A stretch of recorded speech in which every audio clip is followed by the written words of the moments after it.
Good evening everyone. तो जैसा कि आप सभी को पता है, हम यहाँ पर ले रहे हैं ऑनलाइन क्लासेस। किस क्लास के लिए? तो वो है 10th क्लास के लिए। किस सब्जेक्ट की? तो वो है मैथ की, जिसमें हमने आपका जो सेट एग्जाम का रिवीजन है वो स्टार्ट कर दिया था। आज भी हम सेट एग्जाम के लिए ही रिवीजन करने वाले हैं। कौन से चैप्टर का? तो जिसका नाम है सांख्यिकी, उस चैप्टर का हम रिवीजन करेंगे, जिसमें आप क्या सीखते हो? आप सीखते हो कि कैसे जो है वो माध्य निकाले, माध्यक निकाले और बहुलक निकाले। ठीक है। अगर हम बात करें 9th क्लास में ऐसे सवालों की, तो 9th क्लास में क्या हुआ था? 9th क्लास में आपको संख्याएं लिखी जाती थी, जैसे कि 1, 2, 3, 15, 14, 20। ठीक है, मान लो यहाँ पे भी लिखा हुआ हो 20।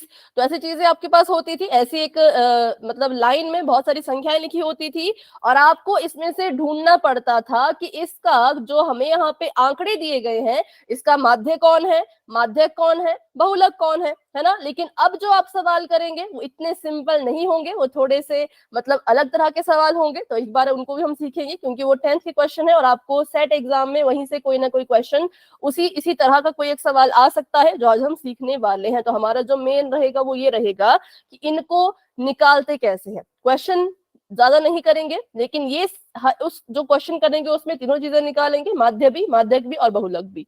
तो सबसे पहले जान लीजिए, माध्य निकालने के 3 तरीके होते हैं, पर हम जो पढ़ेंगे वो एक ही तरीका पढ़ेंगे, जो कि तीसरा तरीका है उसको हम पढ़ेंगे। माध्यक और बहुलक निकालने का एक ही तरीका है। ठीक है, तो चलिए पहले शुरू करते हैं, क्योंकि मैंने कहा हम पहले माध्यक सीखेंगे। माध्यक निकालने का देखो, माध्य और माध्यक में कंफ्यूज मत होना। माध्य अलग चीज है, माध्यक अलग चीज है। तो अभी हम किसको सीख रहे हैं? अभी हम माध्यक को सीख रहे हैं। तो फटाफट से अपनी कॉपी पर हेडिंग डालो माध्यक, बिल्कुल फटाफट से। जिसने अभी तक अपने पास नोटबुक नहीं रखी, फटाफट से कॉपी पेन लेके आओ, क्योंकि इसी क्लास में तीनों चीजें आज आपकी क्लियर हो जाएगी। हम सीखेंगे माध्यक निकालना। तो यहाँ पे मैंने माध्यक लिख दिया, और सबसे पहले माध्यक का जो है वो फॉर्मूला लिखना है। तो फॉर्मूला मेरे साथ लिखो, L जमा, ब्रैकेट शुरू कीजिए, n/2 माइनस में CF और इसके बटे में F, और ब्रैकेट को बंद करो और इसकी गुणा H के साथ करवा दो। ये है माध्यक का फॉर्मूला। माध्यक निकालने का एक ही तरीका होता है, जो कि मैंने यहाँ पे लिख दिया, माध्यक का फॉर्मूला लिख दिया। आप भी इसको फटाफट से नोट कर लो, L जमा n/2 माइनस CF बटे में F। तो इसका जो भी क्या क्या चीजें हैं, ये F क्या है, CF क्या है, H क्या है, L क्या है, ये हम अभी सीखेंगे। तो अभी मैंने यहाँ पे एक टेबल बना दिया, एक सारणी मैंने बना दी। आपको जो सवाल आएगा वो इसी तरह की एक सारणी में होगा। ठीक है, इसी तरह की एक सारणी में आपका सवाल हुआ करेगा। तो यहाँ पे मैंने सारणी लिख दी। अब सारणी में जो सबसे पहली चीज जो लिख रखी होती है, उसको हम कहते हैं वर्ग अंतराल। कोई भी क्वेश्चन देख लो आप, 14.1 का या फिर 2 का या फिर 3 का, यहाँ पर जो चीज लिखी होगी उसको हम वर्ग अंतराल कहते हैं, और यहाँ पर जो लिखा होगा उसको हम बारंबारता कहते हैं। वैसे तो सवाल में यहाँ पे कुछ और लिखा होगा, यहाँ पे कुछ और लिखा होगा, पर आप समझो सवाल में आपको 2 ही चीजें मिलेंगी, पहला वर्ग अंतराल, दूसरा बारंबारता। किस किस को सवाल समझ आया, सवाल देखना आया, ये बताओ। अपनी किताब निकालो, किताब के 14.1 कह लो, या उसको जिसके पास नई किताब है उसके लिए वो 13वां अध्याय है, जिसके पास पुरानी है उसके लिए 14वां अध्याय है। ठीक है, तो उसमें जो सवाल का पहले सवाल का जो पहला ये बना है, पहला कॉलम बना है, वो आपके लिए वर्ग अंतराल है, और जो दूसरा है वो बारंबारता है। ठीक है, तो चलिए वर्ग अंतराल कैसे होते हैं, कैसे दिखते हैं, वो लिख लीजिए। वर्ग अंतराल होता है, जैसे मैं यहाँ पे लिखूं 10 से 15।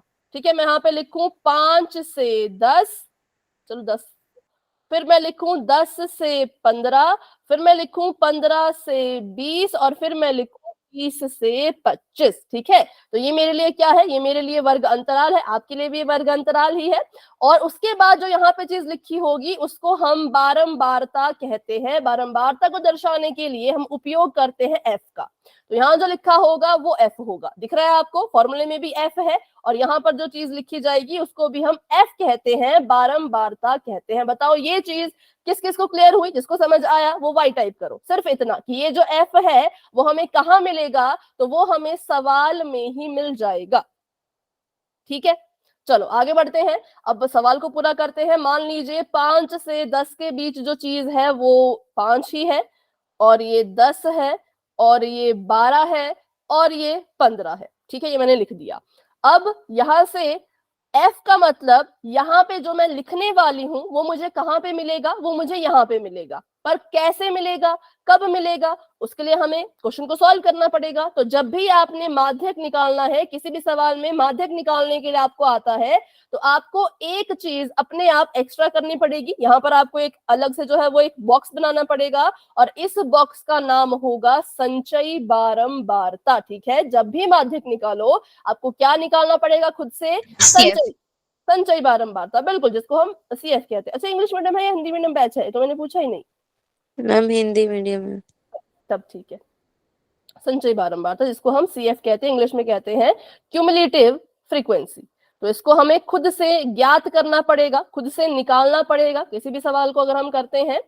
तो संचयी बारंबारता को कहते हैं सीएफ। अब हम समझ गए कि हमारा जो सीएफ है वो हमें यहां से मिलेगा, पर कौन सा वाला, वो अभी भी हमारे लिए डाउटफुल है, सस्पेंस में है कि कौन सा वाला। ये तो पता लग गया कि एफ लेना है, एफ लेना है तो भाई यहां से लो, सीएफ लेना है तो यहां से लो, पर कौन सा वाला तो उसका पता बाद में चलेगा। ठीक है, चलिए, संचयी बारंबारता निकालना बहुत आसान है। क्या होता है, 5 के लिए संचयी बारंबारता 5 ही रहेगी। 5 के लिए कितनी रहेगी, 5 ही रहेगी।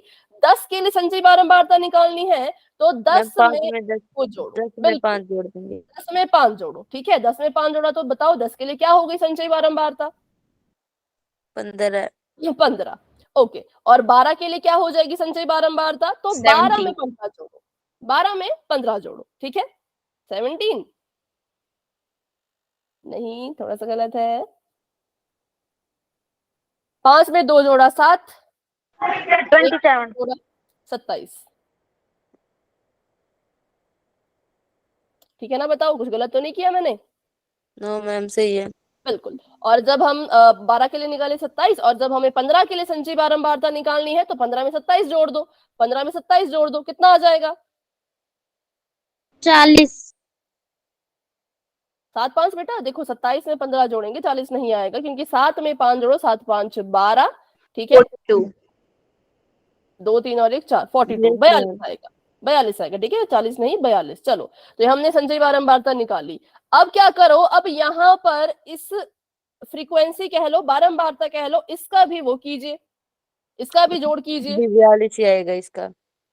बिल्कुल बिल्कुल सही आपने बताया, इसका भी 42 आएगा, क्योंकि क्या होता है, जब भी माध्यक निकालते हैं तो जो आपकी आखिरी संचयी बारंबारता बच्चों आई, ठीक है, कैसी वाली, आखिरी संचयी बारंबारता जो आएगी वो इन सभी के जोड़ के बराबर होनी चाहिए। क्या होनी चाहिए, इन सभी के जोड़ के बराबर। तो हमने देख लिया, इसको जोड़ो अगर आप तो 5 5 10, 10 में 2 जोड़ा 12, 12 का लग गया 2, हासिल चले गई 1, और ये आ गया 42। तो हमने, ये तो हमारा क्लियर है। अगर कभी ऐसा हो कि आपकी जो आखिरी वाली संचयी बारंबारता है वो इनके जोड़ के बराबर नहीं आ रही हो, तो समझ जाना कि आपने कुछ गड़बड़ की है। फटाफट से क्वेश्चन को फिर से देखना कि जोड़ने में कहीं गड़बड़ तो नहीं कर दी। ठीक है, बस आपको इतना ध्यान रखना है कि आखिरी वाली संचयी बारंबारता और ये जो जोड़ है ये बराबर होने ही चाहिए, ये रूल है, होना ही चाहिए। चलो, अब हमने लिख लिया सब कुछ, इतना ही टेबल बनता है माध्यक में, इससे ज्यादा कुछ नहीं बनता। अब हम बारी बारी से जो है वो इन चीजों को लिख लेते हैं। सबसे पहले बात कर लेते हैं एल की, कि एल होता क्या है। एल होता क्या है, एल होती है निचली वर्ग सीमा। ठीक है, क्या होते हैं, एल होती है निचली वर्ग सीमा। अच्छा, अब ये निचली वर्ग सीमा क्या है, कहां पर हमें मिलेगी, तो बिल्कुल सिंपल है, जो आपका वर्ग अंतराल है वहां पर दो चीजें हैं। ठीक है, जो आपका वर्ग अंतराल है, जैसे कि आपका वर्ग अंतराल है 5 से 10, 10 से 15, तो जो चीज पहले लिख रखी होती है इसको हम कहते हैं कि ये निचली वर्ग सीमा है, लोअर लिमिट। लोअर लिमिट इसको कह लो। अब ठीक है, ये मैम निचली वर्ग सीमा है, और जो बाद में लिखी गई होती है इसको कहते हैं हायर ऊपरी लिमिट। वर्ग वर्ग सीमा। सीमा। ठीक है, अपर, इसको हायर नहीं कहेंगे, इसको कहेंगे अपर। ठीक है, ये लोअर ये अपर। तो निचली वर्ग सीमा और ऊपरी वर्ग सीमा आपको यहाँ मिल जाएगी। अब हम बात कर रहे हैं एल की, मतलब निचली वाली की, तो मतलब हमें इनमें से किसी को लेना है, या तो 5 या तो 10 या तो 15 या तो 20, इनमें से किसी को लेना है। पर किसको लेना है ये भी अभी सवाल है। अब यही सवाल है कि ले तो ले, पर कैसे ले, किसको ले, वो बाद में आप सीखोगे। आप कह रहे हो मैम ऐसे बोल रहे हैं बात बात, पता नहीं बाद में बताएंगे भी कि नहीं, बिल्कुल बताएंगे, अभी छोटी छोटी बेसिक चीजें सीखो। सभी को समझ आ गया एल क्या है, एल से यहाँ पे क्या मतलब है, निचली वर्ग सीमा, बस इतना, ज्यादा कुछ नहीं, सिर्फ इतना समझना है कि एल मतलब निचली वर्ग सीमा। अब बात कर लेते हैं एन की, कि एन क्या है, तो एन का मतलब है कुल बारंबारता, टोटल जो आपका होता है उसको हम एन कह लेते हैं। एन बेटा 21 नहीं आएगा, अगर आप n की बात कर रहे हो सिर्फ n की, तो n 21 नहीं, n होगा 42, क्योंकि देखो जितने भी बारंबारताएं हैं उन सभी को जोड़ दिया तो 42 आ गया, तो 42 आ जाएगा। बिल्कुल n यहाँ से आ जाएगा 42। ठीक है, पर अभी इसकी वैल्यू नहीं देख रहे, अभी देख रहे हैं कि n है क्या चीज, तो n है टोटल बारंबारता। फिर बात करते हैं CF की, तो CF होता है संचयी बारंबारता।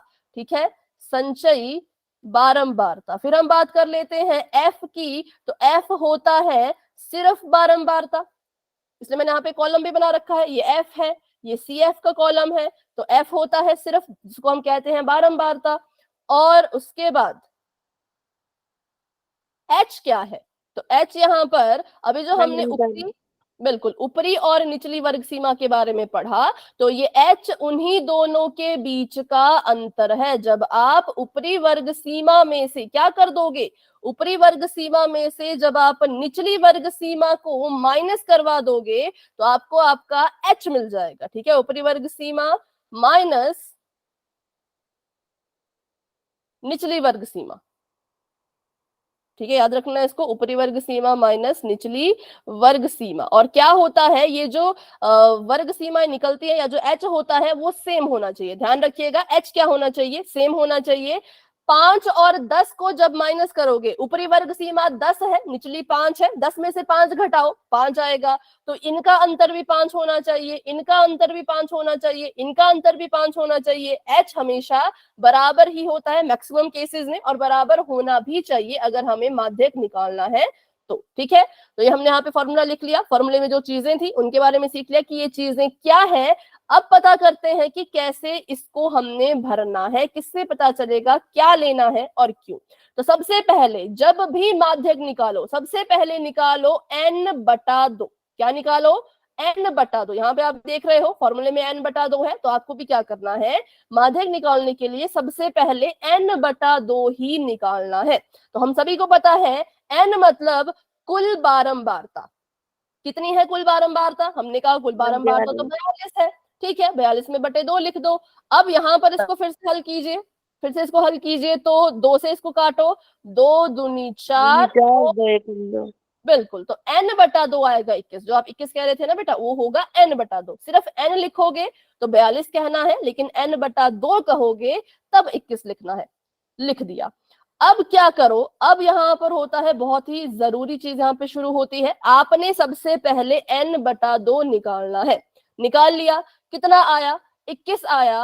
अब इस 21 को संचयी बारंबारता में ढूंढिए, क्या संचयी बारंबारता में 21 है, हाँ या ना, बस इतना बताओ। क्या, नो नहीं, मैम। संचयी बारंबारता में हमें 21 नहीं दिख रहा। तो अब क्या करेंगे, अब हम देखेंगे 21 किसके किसके बीच में आएगा। मैम 15 और 20 के। नहीं, 27, 15 के बाद 27 है ना, तो इनमें देखो, इन्हीं संख्याओं में, मतलब संचयी बारंबारता में देखना है। ठीक है, वैसे आपने ठीक बोला, 15-20 के बीच, 15 और 20 के नहीं बेटा, 20 नहीं होगा, तो 15 और 27 के बीच में 21 आएगा। ठीक है, इसीलिए अब हमको इनमें से कोई एक चीज चुननी है, और हमेशा किसको चुनना है, जो 21 से बड़ा होगा, क्योंकि 21 इस संचयी बारंबारता में नहीं था। तो हमने क्या किया, हमने कहा कि चलो 21 नहीं, पर हमें ये पता है कि 15 और 27 के बीच में 21 आएगा, और चुनना किसको है, तो 21 से जो बड़ा है, जो कि कौन है, जो कि 27 है, तो हम 27 को चुनेंगे। तो मैंने 27 को चुना, किस लिए चुन रहे हैं आपको भी पता चल जाएगा। ठीक है, क्यों चुना इसको तो पता चल जाएगा। हमने 27 को चुन लिया क्योंकि 27 21 से बड़ा था। अब हमने जो बाकी चीजें चुननी है वो सब कुछ हमें 27 के हिसाब से ही चुननी होंगी, क्योंकि जो हमने अभी निकाला वो 21 आया, n/2 21 आया। ठीक है, 21 आने के बाद हमने देखा कि 21 तो हमारे इस टेबल में था नहीं। जब 21 इस टेबल में नहीं है तो फिर किसको चुने, तो 21 से बड़े को चुनो, वो 27 था। तो अब जो भी होगा वो सब कुछ 27 के हिसाब से ही करना होगा। मतलब क्या है इसका, तो इसका ये मतलब है कि अब जब आप L लोगे तो 27 के हिसाब से लोगे। L मतलब निचली वर्ग सीमा। ठीक है, निचली वर्ग सीमा लेनी है किसके हिसाब से, 27 के हिसाब से। तो 27 को देखो और मुझे बताओ इसके लिए निचली वर्ग सीमा कौन है, देखो ध्यान से। मैम 15। वेरी गुड भाई, बहुत अच्छे, बहुत बढ़िया। 15 है। मैम 20 तो ऊपरी सीमा और हाँ 15 निचली 15, सीमा। बिल्कुल, तो 15 हो मैम गई, मेरा ठीक है। नहीं पता। बिल्कुल बिल्कुल करेक्ट है भाई। अब बताओ 27 को ही देख के, 27 को ही देख के बताओ कि एफ किसको लोगे? 12 को। 12 को। बिल्कुल सही है, 12 को लोगे। अब बात 12 आती को है, मैम। ठीक है बिल्कुल, अब बात आती है सीएफ लेने की। तो सीएफ मतलब संचयी बारंबारता, तो सीएफ किसको लोगे? मैम 15। 15 को मैम। 27 को क्यों नहीं लेंगे?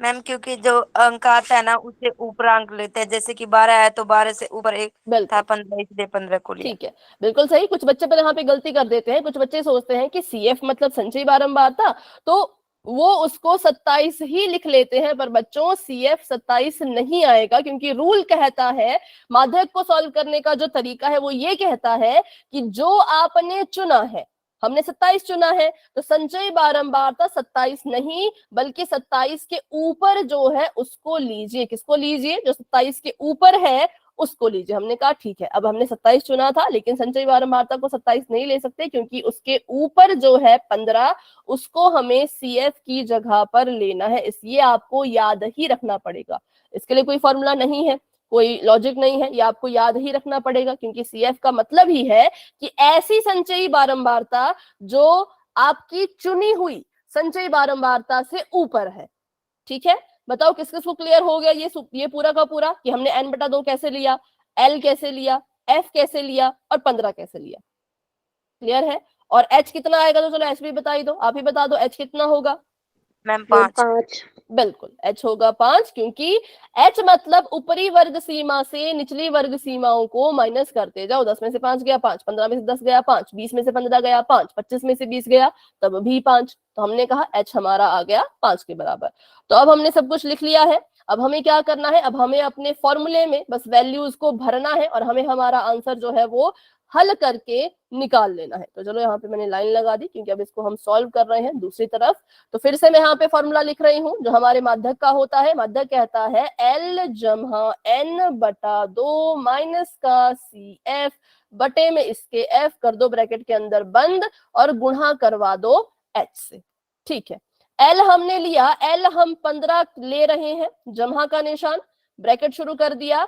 n/2 पहले ही निकाल लिया था, n/2 21 आया था, तो n/2 की जगह पे 21 लिख देंगे। माइनस का निशान, CF 15 था तो 15 लिख लिया, और बटे में F मतलब कि 12। ठीक है, और गुणा में इसके 5, क्योंकि H कितना है? H 5 है।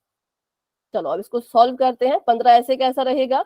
जमा का निशान, 21 में से 15 माइनस कीजिए,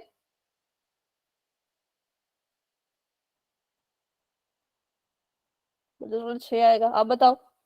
हाँ 6 आएगा।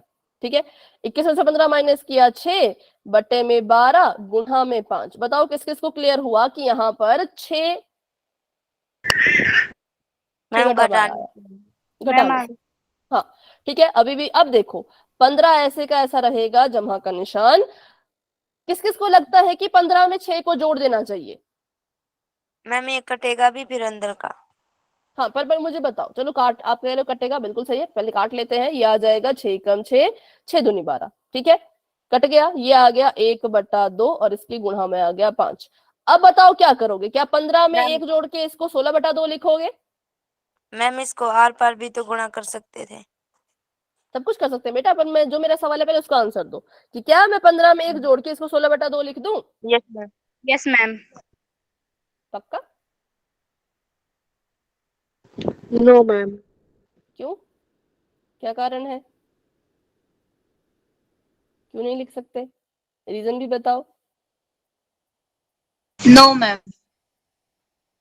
रीजन बताओ, रीजन। नो तो आपने बोलते, पर क्यों, ऐसा क्या हो गया यहाँ पे कि इसको जोड़ नहीं सकते? चलो मैं बता देती हूँ आंसर, ठीक है कि नहीं होगा, लेकिन आंसर का रीजन भी आपको बतो अपने पास रखना है।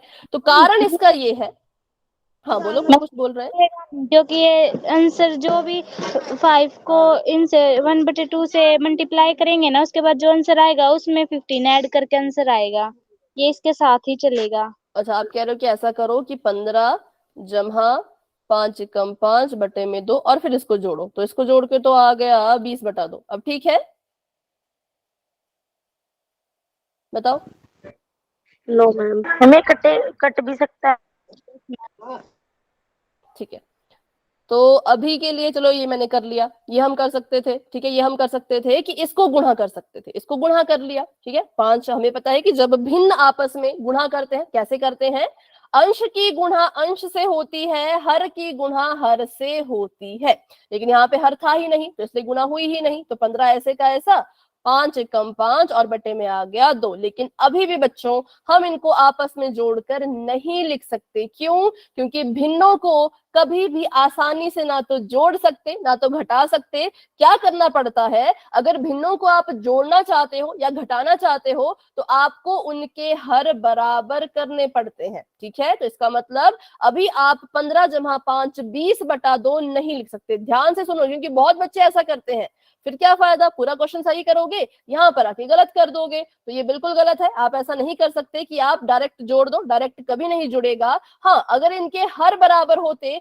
अगर 15 के बटे में भी 2 लिख रखा होता तब हम जोड़ पाते, तब हम लिख पाते कि 15 जमा 5 20 और 2 को जो थे जोड़ना नहीं होता, तब होता कि इसके पास भी 2 है, इसके पास भी 2 है, 2 को एक बार लिखेंगे और ऐसे कर देते 15 जमा 5 तो आ जाता 20 बटा 2। लेकिन ऐसा नहीं था, 15 के बटे में 2 नहीं था और हमें इसके बटे में 2 लाना भी नहीं है, हमें हर बराबर करने के चक्कर में पढ़ना ही नहीं है, हम किसी और तरीके से करेंगे। पर ये सभी को समझ आया कि अगर एक संख्या खाली है और दूसरी भिन्न वाली है तो उनको सीधा सीधा नहीं जोड़ना है। ये क्लियर हुआ सभी को? बताओ। Yes ma'am. कि उनको सीधा सीधा बिल्कुल नहीं जोड़ना। तो अब क्या करेंगे, तो चलिए यहाँ पे साइड में करते हैं। अब हम जो हमारी बटे वाली चीज है इसको दशमलव में बदलेंगे, ठीक है। मेरे पास है 5 बटा 2, इसको मैंने बदलना है दशमलव में। कैसे बदलते हैं, तो जो चीज जाएगा क्या जाएगा बेटा, हम 2.5 2 को 5 से डिवाइड कर देंगे और उसमें फिर 15 जोड़ देंगे। ठीक है। ठीक है, आंसर अभी के लिए देखते हैं। हाँ, जो आपने कहा जोड़ने वाला वो ठीक है, पर इसको दशमलव में कैसे बदलना है वो सीखते हैं, क्योंकि बहुत से बच्चों को शायद वो भी उसमें भी डाउट होगा, है ना। तो इसलिए उसको भी क्लियर करेंगे। डाउट एक भी नहीं रखना, अभी सेट एग्जाम है ना, कोई भी डाउट नहीं रखेंगे। चलो, सबसे पहली चीज आपको पता होनी चाहिए, अगर कोई चीज बटे में है तो जो ऊपर लिख रखा है, जैसे कि 5 ऊपर लिख रखा है और बटे के नीचे 2 लिख रखा है, तो जो चीज ऊपर है वो भाग में अंदर चली जाती है, 5 कहाँ चला जाएगा, अंदर, और जो चीज नीचे है वो बाहर रह जाती है। गलती से भी 2 भाग 5 मत कर देना, ठीक है। 5 अंदर जाएगा और 2 बाहर रहेगा। अब हमने 2 का पहाड़ा पढ़ना है और इसको जैसे भी करते हैं भाग वैसे करना है, तो आ गया 2 दूनी 4, माइनस का निशान 1 बच गया। अब ये 1 जो है ये 2 से छोटा है, इसको हम भाग नहीं दे सकते, तो यहां पर हम मदद लेंगे दशमलव की। दशमलव लगा दिया, दशमलव कहता है कि मेरे बाद तुम 1 0 ले सकते हो। हमने कहा ठीक है, 1 0 ले ली। इस 0 को, अच्छा, पर यहाँ पे दशमलव लगाया है तो इधर भी दशमलव लगाओ। जैसे ही आप 5 के साथ दशमलव लगा रहे हो वैसे ही अपने भागफल के साथ भी दशमलव लगाना है। तो यहाँ पे भी मैंने दशमलव लगा दिया। अब ये 0 नीचे उतर के 10 बन गया। 2 का पहाड़ा पढ़िए, 2 5 6 10, तो क्रॉस, ये हमारा कितने के बराबर आ गया, जैसे कि आपने बताया भी था 2.5 के बराबर। किस किस को भाग करना समझ आया, नहीं आया तो फटाफट से पूछिए। मैम आ गया। ठीक है, जिसको नहीं आया तो बेटा पूछ लिया करो, डाउट मन में नहीं रखना है, क्योंकि आपको पेपर में ये चीज करनी ही पड़ेगी। ऐसा सोचो कि उससे बच जाओगे, तो नहीं बच सकते, ठीक है, ये करना ही पड़ेगा। तो हमने क्या किया, हमने 5 बटा 2 को भाग कर दिया और भाग करके इसको हमने दशमलव में बदल दिया, तो हमारे पास आ गया 15 का 15, जमा का निशान और 2.5, क्योंकि 5 बटा 2 को हमने 2.5 में बदल दिया है। अब हम इसको जब जोड़ेंगे तो जोड़ने का भी एक तरीका है, उस तरीकों को भी गलत मत करना। 17.5 कितना? 17.5। बिल्कुल बिल्कुल सही आंसर है, ठीक है। तो कैसे जोड़ना है तो सीख लीजिए फटाफट से। हमने देखा कि 15 के पास दशमलव नहीं है, लेकिन 2.5 के पास दशमलव है। दशमलव वाली संख्या और बिना दशमलव वाली संख्या भी कभी नहीं जुड़ती, जुड़ ही नहीं सकती, ठीक है। तो हम क्या करेंगे, हम 15 को अपनी मर्जी का दशमलव देंगे। मैंने 15 को अपनी मर्जी से दशमलव दिया और उसके बाद जितनी 0 चाहिए उतनी 0 लगा दी। मुझे 1 ही 0 चाहिए था, क्योंकि दशमलव के बाद 1 ही अंक है, ठीक है। कभी भी संख्या दशमलव की हो 1 और दूसरी हो बिना दशमलव की तो वो नहीं जुड़ेंगी। जिसके पास दशमलव नहीं है उसको दशमलव दो और 0 लगा दो, लगा दिया। जमा का निशान ऐसे का ऐसा, 2.5 ऐसे का ऐसा। अब इसको जोड़ना है, जोड़ने का भी तरीका है, ये 15.0 है, दशमलव के नीचे दशमलव ही आना चाहिए, तो इस दशमलव के नीचे इसका दशमलव आना चाहिए, तो मैंने लगा दिया। ठीक है, इस दशमलव के बाद 5 है तो मैंने भी यहाँ पे 5 लिख दिया, इस दशमलव से पहले 2 है तो मैंने भी यहाँ पर 2 लिख दिया, और इसको जोड़ा तो 5 में 0 जोड़े 5 ही आता है, दशमलव का दशमलव, 5 में 2 जोड़ा 7 और 1 का 1, तो मेरा जो उत्तर आया वो 17.5 आया, किसका? माध्यक का। तो मेरा जो माध्यक है वो 17.5 है। ठीक है, तो चलिए अभी जिसको भी इसका अगर स्क्रीनशॉट लेना है, स्क्रीन छोटी ही रहेगी, इसका आप स्क्रीनशॉट ले सकते हो, बाकी फिर हम आगे बढ़ते हैं। बाकी एक और क्वेश्चन करेंगे माध्यक के ऊपर ही, ताकि जो भी डाउट है वो आपके और अच्छे से क्लियर हो जाए। ठीक है, तो अगर आपने इसका स्क्रीनशॉट ले लिया है तो वाई टाइप कर सकते हो, और नहीं लिया तो फटाफट से लो और वाई टाइप करो। चलिए तो फिर आगे बढ़ते हैं और एक और क्वेश्चन कर लेते हैं माध्यक का ही। तो यहाँ पे मैंने पहले से ही कॉलम बना के रखा है संचयी बारंबारता के लिए। ये हमारा सवाल है 13.3 का पहला क्वेश्चन, या फिर 14.3 का पहला क्वेश्चन। 4 के लिए संचयी बारंबारता निकालनी है, 4 ही रहेगी। 5 के लिए निकालो तो 5 में 4 जोड़ा 9 आ जाएगा। 13 के लिए निकालो तो आ जाएगा 22, 20 के लिए निकालो तो आ जाएगा 42, 14 के लिए निकालो तो आ जाएगा 56, 8 के लिए संचयी बारंबारता निकालो तो 64, और 4 के लिए निकालो तो 67। ठीक है, ये हमारी संचयी बारंबारता आ गई। कैसे? तो बस जमा करके, और कुछ नहीं किया। 5 में बस इतना याद रखना कि पहले के लिए सेम रहती है, दूसरे के लिए ऐसे ऐसे ऐसे ऐसे ऊपर को जोड़ते जाया करो। ठीक है, चलो अब हमने यहाँ पे फॉर्मूला लिख लिया। अब हमें पता है कि पहले हमें n/2 निकालना है, फॉर्मूला बाद में लिखेंगे, पहले चीजें निकाल लेते हैं। सबसे पहले हमें निकालना है n/2। अब कैसे पता चलेगा कि n कितना है? तो कभी कभी सवाल में n दिया होता है, जैसे कि यहाँ दे रखा था कि ये जो आपको डेटा दिया है, ये जो आंकड़े आपको दिए, ये जो आपको एक बारंबारता बंटन सारणी दी है, ये 68 उपभोक्ताओं की है। तो मुझे यहाँ पे n निकालने की जरूरत नहीं पड़ी, मेरे लिए जो n है वो 68 है, और यहाँ पे भी 68 ही आया था। मतलब मेरा आंसर लगभग लगभग अभी सही जा रहा है। मेरी जो संचयी बारंबारता निकली वो सही जा रही है, क्योंकि यहाँ भी 68 है और इन सब को जोड़ के भी 68 ही आया। ठीक है, बटे में कर दिया इसके 2, तो हमारे पास आ जाएगा 2 3 6, 2 चौके 8, 34। अब इस 34 को संचयी बारंबारता में ढूंढिए, क्या 34 है? नो मैम, नहीं है। किसके बीच में आएगा 34? तो 22 और 42 के बीच में। 22 और 42 में से किसको चुने? 22 और 42 में से किसको चुने? 42 को। 42 को, क्योंकि हमें 34 से बड़ा चाहिए। ठीक है, जो 34 से बड़ा होगा हम उसको चुनेंगे। तो चलिए इसको चुन लेते हैं। 42 को मैंने यहाँ पे मार्क कर दिया। अब जो कुछ भी होगा वो 42 के हिसाब से ही होगा। तो बताइए 42 के लिए L कितना है, निम्न वर्ग सीमा कितनी है? मैम दिखाई नहीं दे रहा है। यस हाँ, मैम, अभी देखो मैंने थोड़ा सा जूम किया। 125, बिल्कुल। 22 के लिए जो 42 के लिए जो निम्न वर्ग सीमा है वो 125 है। चलिए अब मुझे बताइए 42 के लिए F कितना है, बारंबारता कितनी है? मैम 20। बिल्कुल। और 42 के लिए अगर हम देखें, 42 के हिसाब से देखें तो CF किसको लेंगे? मैम 22 को। 22 को, बिल्कुल, क्योंकि CF उसको लेना है जो जिस चीज को हमने चुना है उससे ऊपर वाली चीज को CF लेना है। और H कितना है इसमें? देखो जरा, ऊपरी में से निचली वर्ग सीमा को घटाओ। 85 में से 65 को घटाओ। मैम 20। बिल्कुल 20 है। ठीक है, तो ये हमने सारी चीजें फटाफट से निकाल ली। अब यहाँ पे अपना फॉर्मूला लिखते हैं और फॉर्मूले में चीजों को भरते हैं।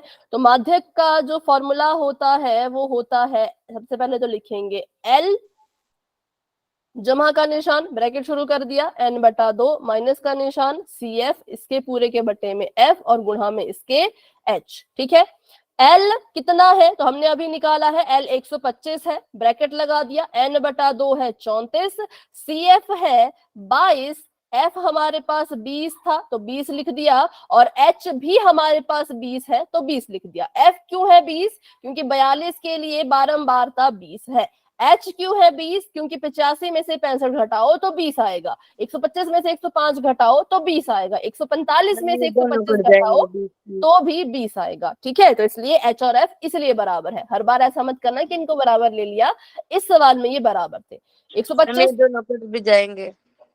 हाँ कटेंगे, पर अभी इसको माइनस कर देते, पहले ऊपर वाले को माइनस करो जरा। 34 में 12 22 गए तो 12, 12 ये आ गया 12 बटे में 20 और ये आ गया गुणा में 20। अब 20 से जो 20 है उसको हम काट सकते हैं, क्योंकि हमें पता है जब दो भिन्न आपस में गुणा करते हैं तो तिरछे में काटा जा सकता है। 20 को मैं लिख सकती हूँ 20/1, और तिरछे में जो है, तिरछे में हम चीजों को काट सकते हैं। एक 20 ऊपर है, एक 20 नीचे है, काट दो। 20 से कम 20, 20 से कम 20, सब कुछ कटकटा के एक एक के बराबर आ गया, और हमारे पास आ गया 125 जमा 12। सिर्फ इतना बचा। 137 इसका आंसर है। हाँ बिल्कुल, सिर्फ हमारे पास इतना बचा, क्योंकि 20 से 20 कट गया, ये भी एक, ये भी एक, और 12 बच गया। 12 में 1 की गुणा करो, 12 ही तो आएगा, तो इसलिए इनको जोड़ेंगे जब तो हमारे पास आ जाएगा 100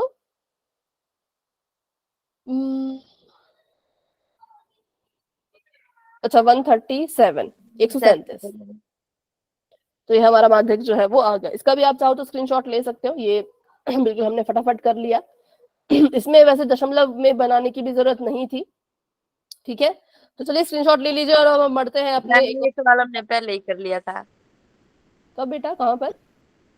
मैम स्कूल में मैंने करवा दिया था। अच्छा ठीक है, चलो क्वेश्चन तो आपने कर लिया होगा, अच्छी बात है, लेकिन तरीका सीखो कि कैसे करना है। ठीक है, तरीका सीखना मेन है। समझाना। मैंने सीख लिया। तो अभी तो उसको फिर से नहीं सीख पाएंगे। अगर आपका छोटा सा डाउट है तो फटाफट से पूछो, लंबा डाउट है शुरू से करना है तो फिर हम बाद में करेंगे। बाद में क्यों करेंगे?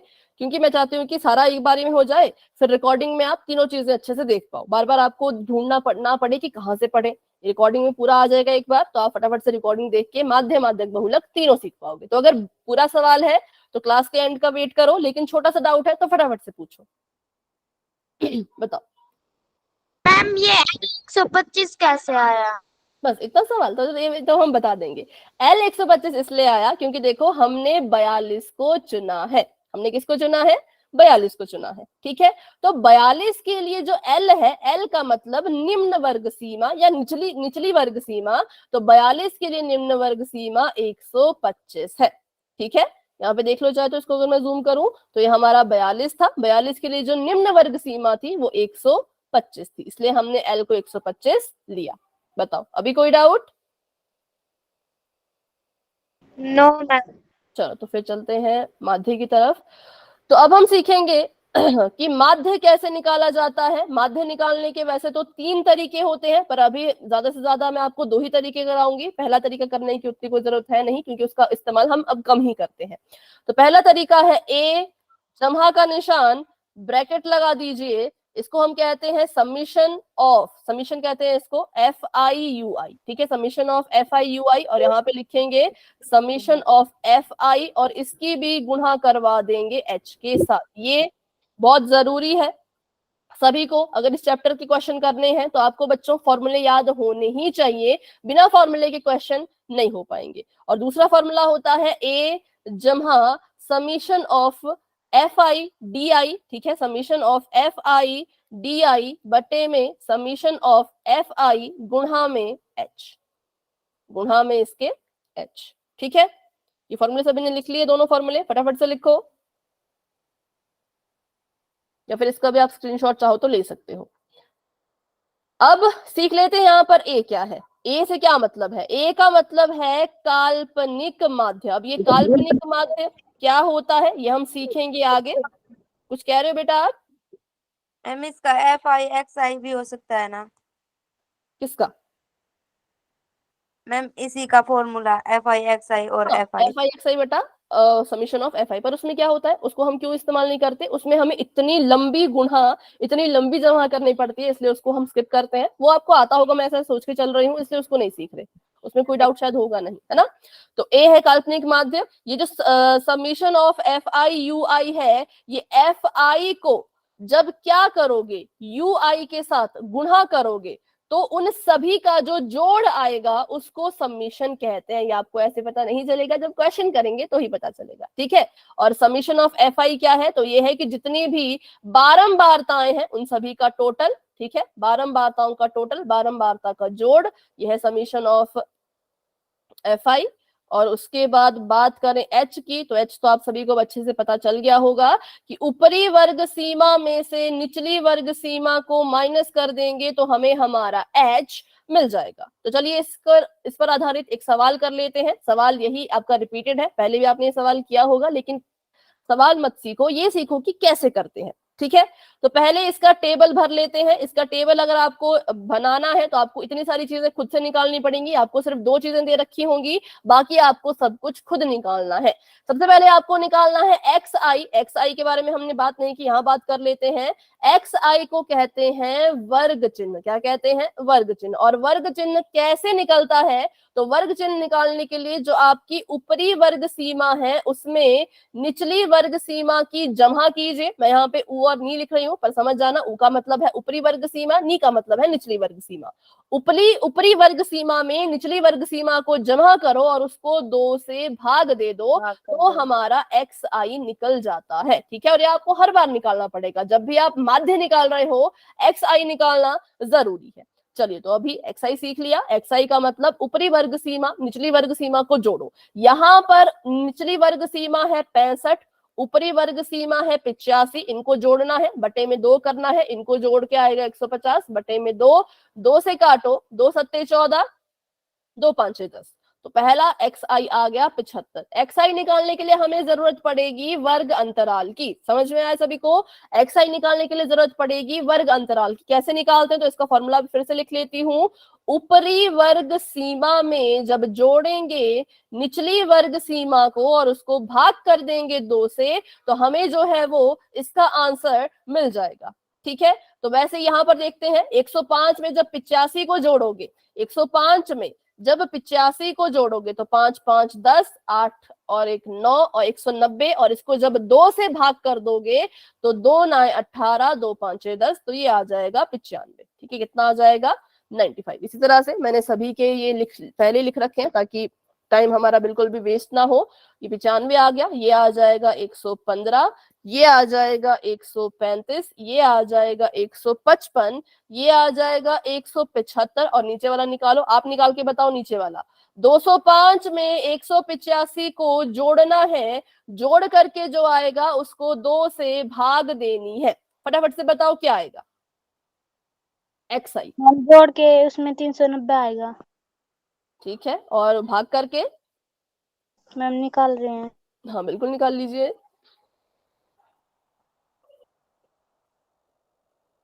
मैम 195। बिल्कुल 195, 195, क्योंकि 2 1 कम 2, हमें 3 चाहिए था, हमें 2 ही मिल पाया, 1 बच गया, इसके सिर पे चला गया, ये 19 बन गया।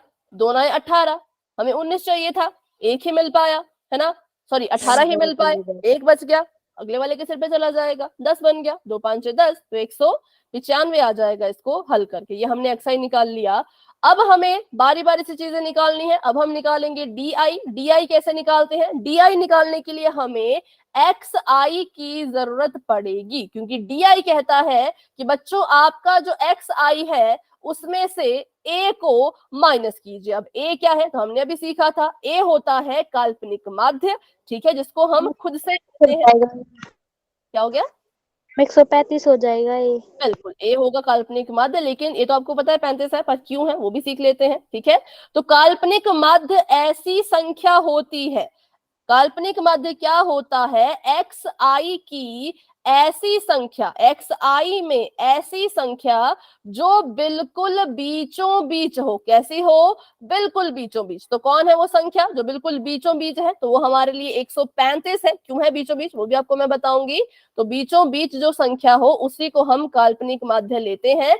135 से ऊपर भी 3 नंबर, 135 के नीचे भी 3 नंबर, तो इसलिए ये बिल्कुल बीच में आया। देखो इसके ऊपर भी 3 नंबर है, इसके नीचे भी 3 नंबर है, तो बिल्कुल बीच में कौन आया? बिल्कुल बीच में आया 135, इसलिए इसको हमने काल्पनिक माध्य माना। अब आप बोलोगे चलो ये तो सवाल ऐसा था, इस सवाल में ऐसा हुआ कि 135 के ऊपर भी जो है वो 3 नंबर थे, नीचे भी 3 नंबर थे। मान लो कोई सवाल ऐसा आ जाए, कैसा? तो मैं लिख के बताती हूँ। कोई सवाल ऐसा आ जाए कि ये 10 है, ये 15 है, ये 25 है, ठीक है, और ये यहाँ पर है 18, ये है 16, ये है 20। अब क्या करें? अब अगर देखें तो बीच में तो दो संख्याएं आ रही हैं, 25 भी बीच में, 25 और 18 भी 18। बीच में, दोनों बीच में आ रहे हैं। अगर मैं 25 बोलूं कि 25, तो 25 के ऊपर दो संख्याएं, नीचे तीन संख्याएं। 25 बिल्कुल बीचों बीच तो नहीं है। 18 को देखूं तो 18 के ऊपर तीन संख्याएं, नीचे दो संख्याएं, तो 18 भी बिल्कुल बीचों बीच तो नहीं है। तो कौन बीचों बीच है? 25 और 18 दोनों ही बीच में थे। तो अब आपकी मर्जी है, आपको जो लेना है आप ले लो। आपको 25 लेना है आप 25 ले लो, आपको 18 लेना है आप 18 ले लो। ठीक है, ये रूल होता है कि अगर ऐसा हो कि दो संख्याएं आपकी जो है वो बिल्कुल बीच में आ रही हो, तो आप किसी एक संख्या को ले सकते हैं। वैसे हम ऊपर वाली संख्या को भी लेते हैं, बट नीचे वाली को भी लेना चाहो तो ऐसे इसमें कोई रूल नहीं है कि नहीं ले सकते। ठीक है, दोनों में से किसी एक को फिर ले लेना। कब ये करना है? जब दो संख्याएं बिल्कुल बीच में आ रही हो। अगर एक ही संख्या बीचों बीच है तब उसी को लेना है, आपको ढूंढना पड़ेगा। लेकिन आपको लगता है कि नहीं, दो संख्याएं बीच में आ रही हैं, तो उन दोनों में से कोई एक ले लो। ठीक है, तो अभी बीचों बीच हमारी 135 थी, तो हमने 135 को क्या माना? ए माना। 135 हमारे लिए ए है। अब लिखा जैसे है, माइनस भी वैसे करना है। एक्स आई में से ए को माइनस करना है। एक्स आई 75 है, 75 में से 135 को माइनस कीजिए। गलती से भी बच्चों 100 ऐसे मत लिख देना, गलती से भी इसको ऐसे मत लिखना कि 135 माइनस 75 लिख रहे हो, ये सोच के कि 135 बड़ा है तो भाई इसमें से 75 माइनस होगा। जी नहीं, जब आपको बोला एक्स आई में से माइनस करो, ये तरीका गलत है, ये गलत है। ठीक है, जब आपको बोला एक्स आई में से ए को माइनस करना है तो एक्स आई 75 है, 75 ही लिखेंगे। ए हमारे लिए 135 है, 135 से लिखेंगे। ठीक है, और हमारे पास आ जाएगा इसका आंसर 60। कैसा वाला? कैसा वाला 60? प्लस का या माइनस का? बिल्कुल माइनस का 60। क्यों? क्योंकि 135 बड़ा है, इसके पास माइनस का निशान है, तो उत्तर में भी इसी का निशान आएगा। चलिए, तो हमने यहाँ पे 60 आ गया माइनस का। यहाँ पर 95 में से 135 को माइनस करवाना है, तो यहाँ आ जाएगा माइनस का 40। 95 में से 115 को माइनस करवाना है, तो यहाँ आ जाएगा माइनस का 20। 135 में से 115 नहीं, सॉरी गलत लिख दिया। 95 में से 135, हाँ, और 135 में से 135 को माइनस करवाना है तो 0। अब 155 एक्स आई है, उसमें से 135 को माइनस करवाना है तो कितना आएगा? तो आपका जमा का 60 आएगा। क्यों जमा का? क्योंकि इस बार 155 बड़ा है, उसके पास जमा का निशान है। और 175 में से 135 को माइनस करेंगे तो आ जाएगा हमारे पास 40। और 195 में से 135 को माइनस करेंगे तो आ जाएगा हमारे पास 20। तो ये हमने इसका जो है वो डी आई भी निकाल लिया। डी आई मतलब एक्स आई में से ए को माइनस करो। अब हम बात कर लेते हैं यू आई की। यू आई कैसे निकलता है? तो बिल्कुल सिंपल है। यू आई को निकाला जाता है, जो आपने अभी अभी डी आई निकाला है उसको एच से भाग करके। ठीक है, जो आपने अभी डी आई निकाला उसको एच से भाग करके आपका यू आई निकलेगा। तो बताओ कितना है एच? अभी किया हमने, पिछले क्वेश्चन में किया मैम 20 है। बिल्कुल, तो यहाँ पे मतलब जो जो आपके डी आई आए हैं उन सभी को अब 2 से भाग करो। अच्छा, ये वाला तरीका हम क्यों अपनाते हैं? क्योंकि इससे जो हमारी कैलकुलेशन है वो बहुत इजी, बहुत सिंपल नंबर में हमारी कैलकुलेशन आती है। अगर आप पहले वाले तरीके से करोगे माध्य निकालने का तो फिर क्या होगा? बड़ी बड़ी संख्याएं होंगी, इससे करोगे तो संख्याएं छोटी हो जाएंगी। जैसे आप अभी यहाँ पे देखोगे संख्या हो गई -3। ठीक है, कहाँ माइनस का 60, कहाँ -3 आ गया। हाँ बोलो मैम। 195 में से 35 जाएगा तो 60 बचेगा ना? ओहो हो, हाँ ये उल्टा हो गया, सॉरी सॉरी सॉरी। और मैम ये ऊपर वाला भी ऐसे हाँ ही किया बिल्कुल है। बिल्कुल, ये उल्टा हो गया। 155 में से 35 गया तो 20, और 175 में से 135 गया तो फिर 40, और यहाँ पे 60। 20 40 60, ठीक है। हाँ वेरी गुड, ठीक है, और थैंक यू भी। चलो, तो अब इसको ठीक करते हैं, मतलब ठीक तो करते हैं, अब आगे बढ़ते हैं कि माइनस के 40 को जब 20 से भाग करेंगे तो आएगा माइनस का 2। माइनस क्यों आ रहा है सभी को पता होगा, है ना? सभी को क्लियर है? क्योंकि संख्या अगर माइनस की हो भाग या गुणा में तो माइनस का निशान आ जाता है। और इसको माइनस के 20 को 20 से भाग करेंगे तो माइनस का 1। अच्छा, 0 को 20 से भाग करेंगे तो कितना आएगा? 20। मैम 0 0, बिल्कुल 0, ठीक है। और 20 को 20 से भाग करेंगे, जमा का 20 है तो जमा का 1 आएगा। 40 को 20 से भाग करेंगे, जमा का 40 है तो जमा का 2 आएगा। 60 को 20 से भाग करेंगे, जमा का 60 है तो जमा का 3 आएगा। ठीक है, चलिए अब यहां पर हमने निकालना है FI/UI। ठीक है, अब हम क्या निकालेंगे, जो हमें अपने फॉर्मूले में चाहिए, जिसका नाम है FI/UI, जिसको लिखते हैं FI गुणा UI। UI का कॉलम ये वाला है और जो हमारा FI का कॉलम है, अब वो हमारे काम आएगा। अभी तक हमारे किसी काम नहीं आ रहा था, पर अब हमारे काम आएगा ये। ठीक है, ये है FI का कॉलम और ये है DI जो हमने अभी, सॉरी UI जो हमने अभी निकाले। ठीक है, ये जो हमने अभी संख्याएं निकाली ये हमारे लिए UI है, तो हमने इनकी गुणा करवानी है FI से। तो चलिए गुणा करवाते हैं, बिल्कुल सिधाई में जो है उनकी गुणा होगी। -3 4 से गुणा करेगा, -12 आएगा। ये हो गया FI/UI। ठीक है, -3 4 से गुणा करेगा, -12 आएगा। -2 5 से गुणा करेगा, -10 आएगा। -1 13 से गुणा करेगा, -13 आएगा। उसके बाद आएगा 0, क्योंकि 0 से गुणा करो 0 ही आता है। 14 ने 1 से गुणा किया 14 आया। 8 ने 2 से गुणा किया 16 आया। 4 ने 3 से गुणा किया तो 12 आया। अब FI/UI का हमें काम नहीं होता, हमें काम होता है इनके सम का, जो हम ऐसे लिखते हैं ना, इसको बोलते हैं समीशन। कुछ बच्चे इसको सिग्मा बोलते होंगे, वैसे इसको समीशन बोलते हैं, मतलब सम, इन सभी का जोड़। तो हमें असल में इन सभी को अब जोड़ना है। तो चलिए जोड़ते हैं। प्लस माइनस के बहुत यहाँ पे साइन है तो ध्यान में रखिएगा बिल्कुल। ठीक है, -12 को -10 में जोड़ने पर कितना आएगा, तो हमें पता है माइनस माइनस प्लस होता है, मतलब जुड़ जाएंगे। 12 में 10 जोड़ो 22। 22 कैसा होगा, माइनस का। क्यों, क्योंकि जी 12 बड़ा है, 12 के पास माइनस का निशान है तो 22 के पास भी माइनस का निशान आएगा। इन दोनों को हल कर लिया। आगे माइनस का 13 है, माइनस के 22 में माइनस की 13 करो, मतलब इसको हल करो तो माइनस का 22 और माइनस का 13, माइनस माइनस दोबारा से प्लस बन जाएगा। और इसको सॉल्व करो तो 3 4 5 2 और 1 3, 35 आ गया। 35 कैसा होगा, माइनस का, क्योंकि 22 बड़ा है, 22 के पास माइनस का निशान है तो 35 के पास भी माइनस का निशान आएगा। यहां तक हल हो गया, यहां तक हमने इसको जोड़ दिया। 0 को जोड़ने की जरूरत नहीं है, 0 जोड़ेंगे तो वही संख्या मिल जाती है। 14 को जोड़ो, 14 जमा का है तो यहाँ पे जमा का निशान आएगा 14। अब बताओ इनको जोड़ूं कि घटाऊं, सोचो। मैम बड़ा माइनस का है इसमें। इसलिए क्या करें, जोड़े कि घटाए? मैम माइनस करेंगे। लेकिन जो आपने कारण बताया वो गलत था। बड़ा माइनस का इसलिए नहीं, अगर 14 भी माइनस का होता ना, या 35, जैसे अगर 35 जमा का होता, 14 माइनस का होता, तब भी इसको माइनस ही करना था, क्योंकि जमा कहता है अगर एक संख्या जमा की दूसरी संख्या माइनस की, प्लस माइनस माइनस होता है, मतलब इनको आपस में घटा दो। तो हम इनको घटा देते हैं। 5 में से 4 गए 1, 3 में से 1 गया 2। अभी 21 माइनस का ही आएगा। क्यों, क्योंकि 35 बड़ा है, उसके पास माइनस का निशान है तो 21 के पास भी माइनस का निशान आएगा। ठीक है, अब यहां तक सॉल्व कर लिया। 16 को इसमें जोड़ो, 16 जमा का है तो जमा का निशान। अब फिर से प्लस माइनस माइनस, ये कट के रह गया 1, ये बन गया 11। 11 में से 6 गए 5 और माइनस का निशान, क्योंकि 21 बड़ा था, ये भी हल कर दिया। अब माइनस के 5 में 12 को जोड़ना है, जोड़िए और मुझे अपना आंसर बताइए। अगर मैं माइनस के 12 में, सॉरी जमा के 12 में माइनस के 5 को जोड़ू तो क्या होगा? मैम प्लस का 5, प्लस का 2। 2 कैसे? 12 है बेटा, ये 12। मैम 7। 7 यस मैम, कैसा? यस 7 आंसर कैसा वाला 7? प्लस का माइनस का? Ma'am ma'am plus. प्लस का। प्लस का, बिल्कुल।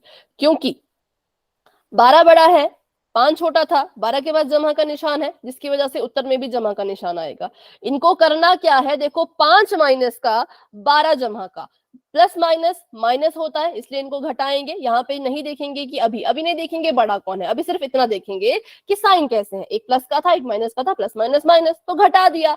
अब जब उत्तर में चिन्ह लगाना है तब देखेंगे कि बड़ा कौन है, तो उसके लिए देख लिया। 12 बड़ा था, 12 के पास जमा था तो 7 के पास भी जमा आएगा।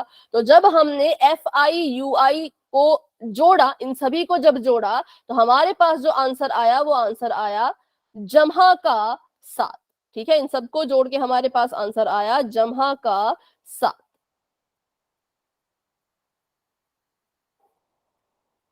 तो अभी हमने अपना टेबल कर लिया है पूरा का पूरा कंप्लीट। अब हम क्या करेंगे, अब बस अपने फॉर्मूले में चीजों को भरना है और हमें हमारा आंसर मिल जाएगा। तो फॉर्मूला एक बार फिर लिख लेते हैं। माध्य को हम दर्शाते हैं एक्स के ऊपर ऐसे बार लगा के, और a minus bracket summation of F I U I summation of F आई गुणा में इसके h। ठीक है, अब ए हमें पता है कौन है, ए हमने 135 लिया था तो 135 ही लिखेंगे। Summation of F I U I अभी अभी हमने निकाला जो कि 7 के बराबर आया तो 7 लिख दिया। समीशन ऑफ एफ आई, ये हमारे लिए एफ होता है ना, मैंने कहा कि जो हमें दी होती है वो बारंबारता होती है, वो एफ होता है। एफ आई का सम करो तो 68 ही आएगा, क्योंकि सवाल में भी दे रखा है कि जो उपभोक्ता है वो 67 है। ठीक है, और गुणा में h हमने निकाला था जो कि 20 था, तो हमने अपने फॉर्मूले को पूरा कंप्लीट कर लिया। अब इसको सॉल्व करते हैं तो 135 तो ऐसे का ऐसा ही रहेगा, माइनस का 7/68 है, गुणा में 20 है, इनको तिरछे में काट सकते हैं तो काट दीजिए। 2 से काटेंगे, 2 एकम 2, 0 का 0, 2 3 6, 2 चौके 4, फिर से कट सकता है 2 से, 2 5 6 10, 2 एकम 2, 2 7 14। ठीक है, तो हमारे पास अब क्या क्या बचा, तो अब हमारे पास बचा 135, जमा का निशान, अच्छा जमा का निशान, 7/17 गुणा में 5, 7/17 गुणा में 5। तो अभी हमें पता है कि जोड़ तो सकते नहीं, जमा तो नहीं कर सकते, अभी हमने सीख क्या है पीछे से कि जमा तो नहीं कर सकते, गुणा कर सकते हैं। तो 5 7 हो गया 35, ये आ गया 35/17। अब 35/17 को दशमलव में बदलिए, बिल्कुल इसको दशमलव में बदलिए। तो चलिए फटाफट से इसको ऐसी दशमलव में बदल लेते हैं बिना किसी मतलब कैलकुलेटर की मदद से, अभी क्योंकि थोड़ी सी जल्दी है, क्योंकि मैं चाहती हूँ बहुलक भी आप सीख लो। तो 35/17 जब आप करोगे, जब 35 को 17 से भाग करोगे तो ये आएगा 2.058, ऐसा कुछ आएगा। ठीक है, तो आप 0.5 तक भी लिख सकते हो, आपको ज्यादा लिखने की जरूरत नहीं है। अब 135 हमारा बिना दशमलव का, 2.05 दशमलव वाला, तो हमने इसको अपनी मर्जी से दशमलव दे के 2 0 लगा दी। यहाँ में लिख रही हूँ, देखो यहाँ पे ध्यान दो, 135 को अपनी मर्जी से दशमलव दे के 0 लगा दी, और दशमलव के नीचे दशमलव आना चाहिए तो लगा दिया। बाद में लिखा था 0.5 लिख दिया, बिल्कुल पहले लिखा था 2 तो 2 लिख दिया, ये आ गया 5, ये आ गया 0, दशमलव का दशमलव, ये आ गया 7, ये आ गया 1, ये आ गया 3।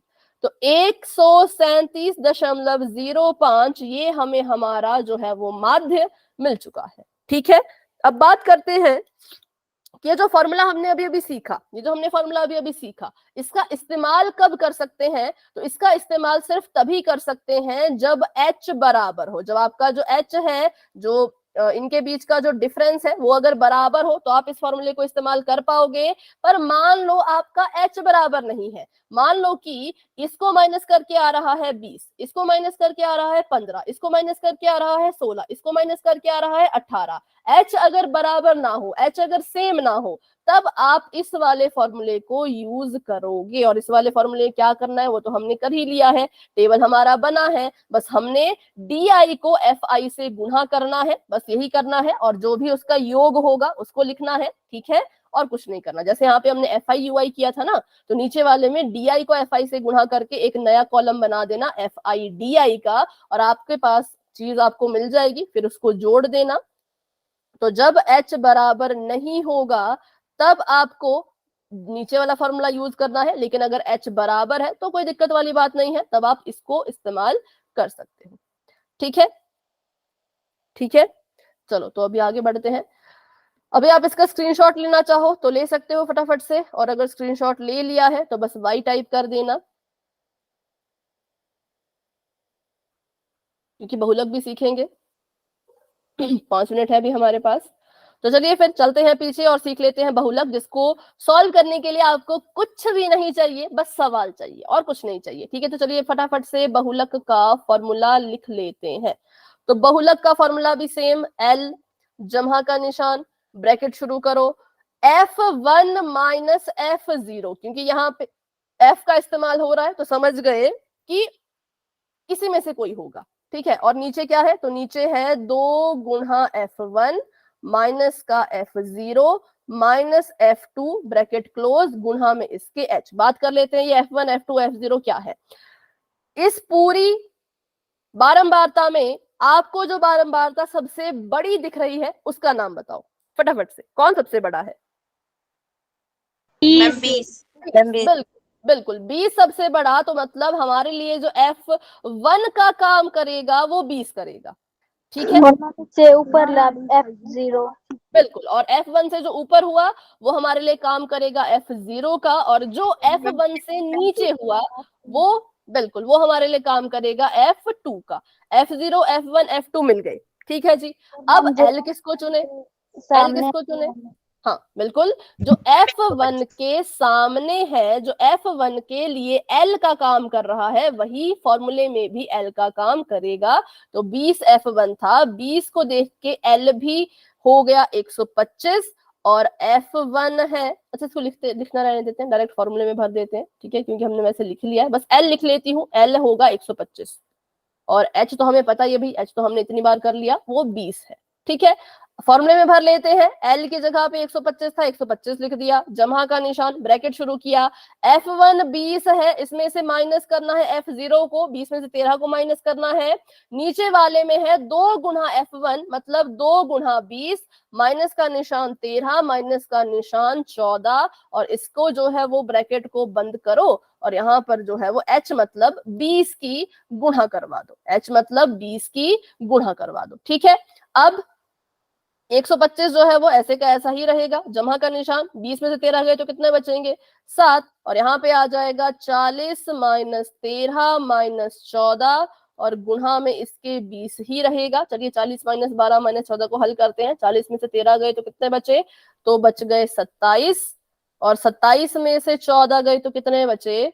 तो बच गए 13, ठीक है। कितने बच गए? 13। तो हमारे पास ये आ जाएगा 125 ऐसे का ऐसा, जमा का निशान 7 बटे में 13, गुणा का निशान 20, ठीक है। और इसको हल करना है तो 125 ऐसे का ऐसा ही रहेगा। 7 को 2 से गुणा कर लो, 7 को 20 से गुणा कर लो, क्योंकि कट तो सकता नहीं, तो ये आ गया 140 बटे में इसके आ गया 13। अब 13 और जो आपका 140 बटा 13 है, इसको दशमलव में बदल देना, और जो भी आएगा उसको 125 में जोड़ना। तो चलिए देखते हैं क्या आएगा। अगर हम 140 को भाग करें 13 से तो आ जाएगा 10.76। कितना आएगा? 10.76। अब हमारा जो 125 है उसके पास दशमलव है नहीं, तो अपनी मर्जी का दे दिया, 2 0 लगा दी, दशमलव के नीचे दशमलव आना चाहिए, तो इसको ऐसे लिख दिया, ठीक है। तो आ गया ये 6.7.531, तो 135.76 इसका राइट आंसर है, ठीक है। 135.76 इसका जो है वो करेक्ट आंसर है, जो हमारा बहुलक है। तो अभी हमने सब कुछ सीख लिया है माध्य माध्यक बहुलक के बारे में। अब आप क्या करना, जब आपको क्लास की रिकॉर्डिंग भेजी जाएगी तो एक बार दोबारा से रिकॉर्डिंग देखना, और पॉज कर करके देखना, रोक रोक के देखना, ताकि आपको कोई भी डाउट ना रहे। अब आपको तीनों चीजें एक ही रिकॉर्डिंग में मिल जाएगी। स्पेशली ये देखना कि कैसे दशमलव में बदलते हैं, और कैसे जो है वो दशमलव वाली संख्याओं को जोड़ते हैं, ठीक है। तो चलिए बच्चों, आज की क्लास को यहीं तक रखते हैं। आज को लेकर के किसी बच्चे के मन में कोई भी डाउट है, किसी सवाल में कोई डाउट है, तो अभी रुक के मुझसे पूछ लो, लेकिन अगर कोई डाउट नहीं है तो आप क्लास को लेफ्ट कर सकते हो। Good night and bye bye. अगली क्लास में आपको दीपिका मैम ही पढ़ाएंगे, ठीक है।